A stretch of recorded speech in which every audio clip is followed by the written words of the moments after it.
जमशेद आलम मुनीरी जो है वो इंडिया से कॉल कर रहे हैं। आपने जिस अंदाज से इज़हार मोहब्बत किया और जो शेर डेडिकेट किया है, अल्लाह तबारक व तआला उसका हमें हकीकी मिस्ताक बनाए, आपके हुस्न ज़न को कबूल फरमाए। और आप मेरे पास आके मेरी सोहबत में चंद दिन गुजारना चाहते हैं, बिल्कुल दिल से दुआ करता हूँ। बाकी आपने शर्त बहुत बड़ी लगे, इसमें आज़म पढ़ के दुआ करें भाई। इसमें आज़म तो किसी आज़म काम के लिए पढ़े जाते हैं भाई। पहली बात तो आपका ये हुस्न ज़न और एतमाद कि इसमें आज़म मेरे पास है, और दूसरी बात यह है कि वो इसमें आज़म पढ़ने के लिए भी कहते हैं कि आसमानों से इजाज़त और मशीयत के फैसले भी तो ज़ाहिर होते हैं, तभी वो पढ़े जाते हैं। तो ये आपका काम तो वैसे छोटा सा है, ये इसमें आज़म की ज़रूरत नहीं है, ऐसे ही हो जाना है। वो लतीफ़ा मुझे याद आ गया ना, चलो सुनाई देता हूँ आपकी, क्योंकि आज मैं बहुत खुश हूँ। तो वो ये है कि वो एक कसाई था बेचारा, तो उस बेचारे को किसी ने तबलीगी पहुँच गया, यार नमाज़ पढ़े कर, मार मुर जाएंगे हमें।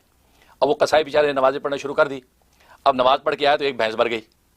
ज़रा परेशान हो गए, हैं ये क्या, नमाज़ पढ़ी भैंस मर गई। फिर दोबारा अगली नमाज़ पढ़ने का तो वापस पता चला दूसरी भैंस मर गई। अच्छा, ये हज़रत हकीमुल उम्मत थानवी रहमतुल्लाह अलैह ने एक मसला समझाने के लिए लतीफ़ा लिखा है, हज़रत अपने मलफूज़ात में नकल किया। अब वो आगे मगरिब पढ़ने गया, वापस आया तो पता चला एक और भैंस मर गई।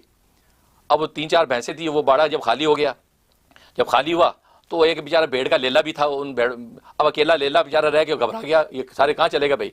अब भैंसों का बाड़ा, उसमें एक लेला। अब वो लेला बैं बैं बहुत करे, बै बै बै, उसे तो तूफान उठा दिया।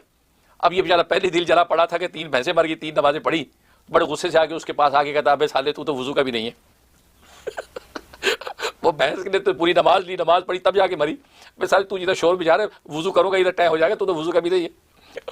तो बात वही है, तो ये तू तो छोटा सा काम है तेरा भाई, तू तो वुजू का भी नहीं है, तू एम तय हो जाएगा, बस कर। तो वही वाली बात है। तो भाई आपका अमेरिका आना, अपने शेख की सोबत में आना, तो ये तो तू तो वुजू का भी नहीं है। इंशाल्लाह छोटा सा काम है, जमशेदान फिक्र ना करो, बिल्कुल दिल से दुआ करूंगा, अल्लाह तुम्हें यहाँ ले आएगा।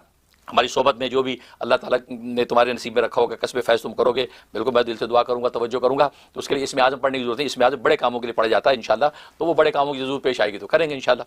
बाकी अल्लाह आपको बरकतें दे, खुशियाँ दे। और बाकी आप पता नहीं सवाल आपने क्या पूछा था, सवाल भी आपका इधर उधर हो गया